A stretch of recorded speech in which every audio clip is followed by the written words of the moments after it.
Welcome to Lakshmi ji kitchen.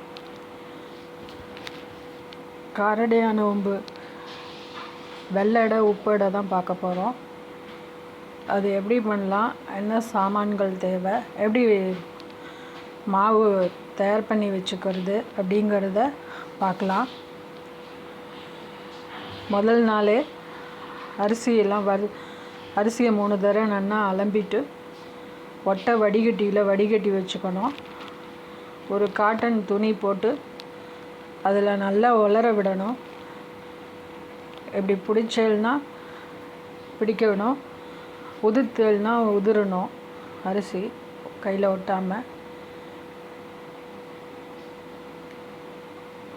இந்த மாவை நல்லா மிக்சியில் நைஸாக பொடி பண்ணி வச்சுக்கணும். நான் இந்த டம்ளரால் 2 டம்ளர் எடுத்துட்டுருக்கேன். 1 டம்ளர் வெள்ளை கொழுக்கட்டைக்கும் 1 டம்ளர் உப்பு அடைக்கும் வெள்ளை அடைக்கும். இந்த மாதிரி பிடிக்கணும், உதிரணும். இதை நல்லா மிக்சியில் நல்லா நைஸாக பொடி பண்ணிவிட்டு ஒரு 3 தடவை நல்லா நைஸாக சலிச்சு வச்சுருக்கேன். இப்போ ஒரு கடாய் போட்டிருக்கேன். அந்த கடாய் காஞ்சோன்னே இந்த மாவை நம்ம வறுத்துக்கணும். நல்லா வெள்ளை அடைக்கு கொஞ்சம் செவந்தா பரவாயில்ல. இது கோலம்போட அந்த இழை பிரியாமல் வரணும். அந்த மாதிரி இந்த மாவை வறுத்து வச்சுக்கணும். உப்படைக்கு கொஞ்சம் கலர் இதுவானா பரவாயில்ல, வெள்ளையாக இருக்கணும். வெள்ளை அடைக்கு கொஞ்சம் கலர் ப்ரௌனாலும் பரவாயில்ல. அதை வறுத்து சலிச்சு வச்சுன்னுட்டு நான் ஒரு 1/2 கப்பு காராமணி எடுத்துட்டுருக்கேன். அந்த காராமணியை நல்லா வாசனை வர மட்டும் நல்லா வறுத்துக்கணும். ஒரு 4லேருந்து 5 நிமிஷம் நீங்கள் வறுக்கும்போதே நல்ல ஒரு வாசனை வரும், வறுபட்ட வாசனை. வறுத்தோன்னே இந்த தண்ணியில் ஜலத்தில் போட்டு இதை ஊற வச்சுக்கணும். அதை இப்போ ஒரு கடாய் வச்சுருக்கேன். அந்த கடாயில் நான் 1 டம்ளர் அரிசிக்கு 1.25 டம்ளர் வெல்லம் எடுத்துட்டுருக்கேன். இது கொஞ்சம் ஜலம் விட்டு, ஒரு 1/4 டம்ளர் ஜலம் விட்டு இந்த வெல்லத்தை நல்லா கரைய விட்டு வடிகட்டி வச்சுக்கணும். மண் இருக்கும், வடிகட்டி வச்சுட்டு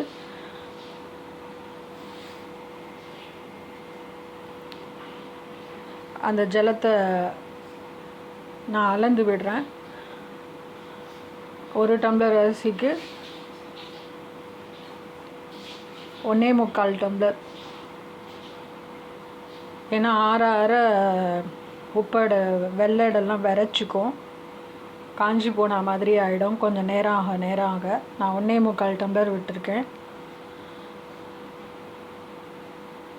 இந்த ஜலம் நல்லா கொதிச்ச அப்புறம் நான் அந்த காராமணியை வறுத்து ஊற வச்சுருக்கிறத ஒரு 3 விசில் வேக விட்டு குக்கரில் வச்சுருக்கேன். இது தேங்காய் பல்லாக கீறினது. நான் ஒரு 1/2 கப்பு தேங்காய் எடுத்துட்டுருக்கேன்.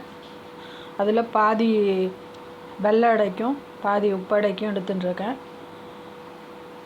நீங்கள் ஒரு மூடி எடுத்துட்டேன்னா பாதி போட்டுக்கலாம். இந்த காராமணியும் 3 விசில் விட்டு நல்லா இப்படி அமுக்கி பார்த்ததுன்னா மேஷ் ஆகணும் காராமணி. அதே சமயத்தில் ரொம்ப குழையவும் கூடாது. இதுவும் நான் பாதி எடுத்துட்டுருக்கேன். ஒரு 1/2 கப் காராமணியை உப்படைக்கும் வெள்ளடைக்குமா பாதி எடுத்துட்டுருக்கேன். ஒரு 4லேருந்து 5 ஸ்பூன் இருக்கும். இந்த ஜலம் நல்லா கொதித்து வந்தப்புறம் நம்ம அந்த பொடி பண்ணி வறுத்து சலிச்சு வச்சுருக்கிற அரிசி மாவையும் அதோட போட்டு கட்டி இல்லாமல் ஒரு 1/2 ஸ்பூன் ஏலக்காய் பொடியும் போட்டிருக்கேன். இதை நல்லா கெட்டியாக கட்டி இல்லாமல் கலரி வச்சுக்கணும்.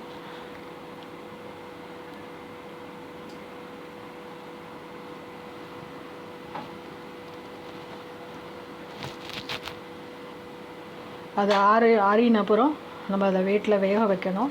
அதுக்குள்ளே உப்படைக்கு உண்டான இதை தயார் பண்ணி வச்சுக்கலாம். ஒரு 3 ஸ்பூனு எண்ணெய் எடுத்துட்டுருக்கேன். இந்த எண்ணெய் காஞ்சப்புறம் 1 ஸ்பூன் கடுகு வெடிச்சப்புறம் ஒரு 1/2 டீஸ்பூன் பெருங்காயப்பொடி, ஒரு 3லேருந்து 4 பச்சை மிளகாய்,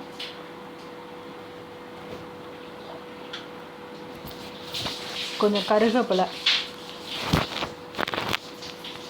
இந்த பச்சை மிளகாய் கருவேப்பிலையெல்லாம் வதங்கின அப்புறம் நம்ம வச்சுருக்கிற இந்த 4லேருந்து 5 ஸ்பூன் தேங்காய் அதையும் போட்டுக்கணும். ஒரு நிமிஷம் அதை வதக்கி கொடுத்த அப்புறம்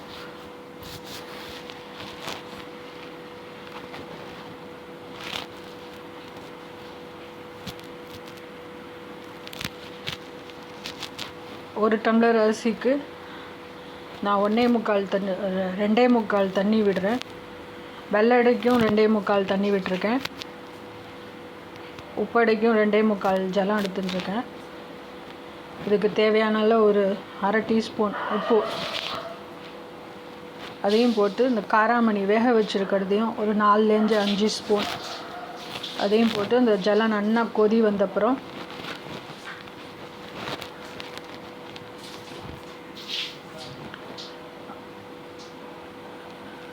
நம்ம பொடி பண்ணி வறுத்து சலிச்சு வச்சுருக்கிற அரிசி மாவையும் போட்டு கலரி, கட்டி இல்லாமல் நல்லா மெதுவாக கலரி கொடுக்கணும்.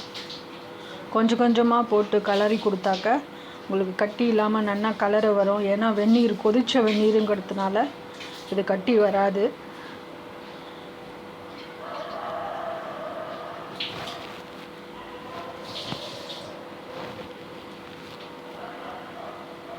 நல்லா மெதுவாக கலரின அப்புறம் ஒன்று சேர இது கலர வரும். கலரின அப்புறம் இதை ஆற வச்சு நம்ம ஒரே இதுலேயே வேக வைக்கலாம்.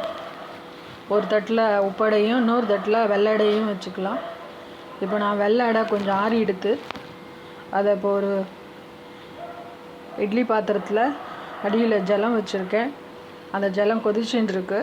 அதுக்குள்ளே அது வெள்ளடையை தட்டின்னு தட்டிட்டு உப்படையும் தட்டி 2ஐயும் சேர்த்து அந்த இட்லி பாத்திரத்தில் வச்சு ஒரு 10லேருந்து 15 நிமிஷம் நல்லா வேக விட்டு எடுக்கணும். இது நேராக இந்த பச்சரிசி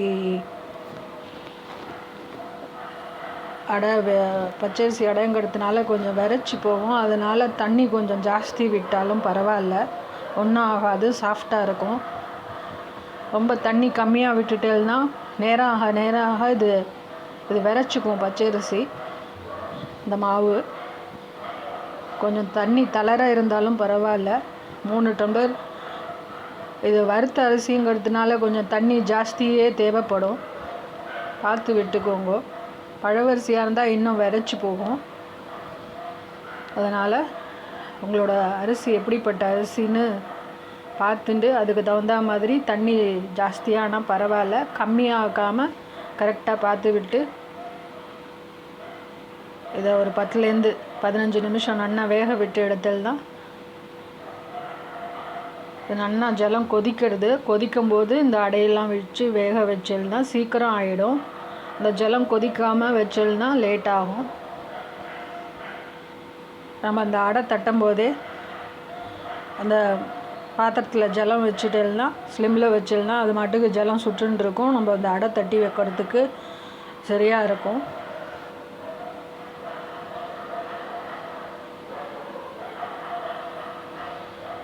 நல்லா வேக விட்டு எடுத்தல்னா 10லேருந்து ஒரு 15 நிமிஷம் நம்மளோட வெள்ளடை உப்படை ரெடியாக எடுத்து நீங்களும் ட்ரை பண்ணி பாருங்க. ஆல்ரெடி நான் டீட்டெயிலாக மாவெல்லாம் எப்படி ப்ரிப்ரேஷன் பண்ணிக்கணுங்கிறத தனித்தனியாக போன வருஷம் அதுக்கு முந்தின வருஷம்லாம் டீட்டெயிலாக கொடுத்துருக்கேன். அதையும் பார்த்துக்கோங்க. இப்போ நான் வச்சுருக்கிறதையும் பார்த்துக்கோங்க. எது உங்களுக்கு சூட்டபிளாக இருக்குது, ஈஸியாக இருக்குங்கிறத பார்த்து ட்ரை பண்ணி இந்த வருஷம் காரடையாக நம்ம நல்லபடியாக கொண்டாடுங்க. அப்படியே நம்ம நம்மளோட சேனலில் ரெசிபி பிடிச்சிருந்தா லைக் பண்ணுங்க, ஷேர் பண்ணுங்க. இந்த அடை பண்ணி பார்த்து எப்படி வந்ததுன்னு கமெண்ட் பாக்ஸில் கமெண்ட் பண்ணுங்க.